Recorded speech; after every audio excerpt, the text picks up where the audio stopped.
ഫെബ്രുവരിയിൽ റിലീസിനെത്തുന്ന മമ്മൂട്ടിയുടെ തെലുങ്കു ചിത്രമാണ് യാത്ര.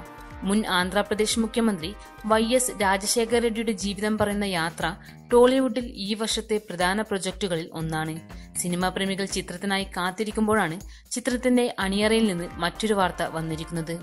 ചിത്രത്തിൽ മമ്മൂട്ടിയുടെ മകനായി എത്തുന്നത് YSRന്റെ മകൻ തന്നെ ആയിരിക്കും എന്നാണ് ഇപ്പോൾ പുറത്തുവരുന്ന റിപ്പോർട്ടുകൾ. സൂര്യ, കാർത്തി, വിജയ് ദേവരകൊണ്ട തുടങ്ങിയ താരങ്ങളുടെ പേരുകൾ ആയിരുന്നു മമ്മൂട്ടിയുടെ മകന്റെ സ്ഥാനത്തേക്ക് ആദ്യം പറഞ്ഞു കേട്ടിരുന്നത്. എന്നാൽ ഇവരുടെയെല്ലാം പേരുകൾ മാറ്റിക്കൊണ്ടാണ് YS ജഗൻമോഹൻ റെഡ്ഡി ചിത്രത്തിൽ എത്തും എന്നുള്ള വാർത്തകൾ വന്നിരിക്കുന്നത്.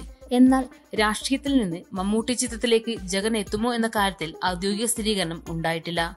പ്രേക്ഷകരും സിനിമാ പ്രേമികളും രാഷ്ട്രീയ നേതാക്കളും അണികളുമെല്ലാം ഒരുപോലെ ഉറ്റുനോക്കുകയാണ് ജഗന്നാഥന്റെ സിനിമ എൻട്രിക്കായി.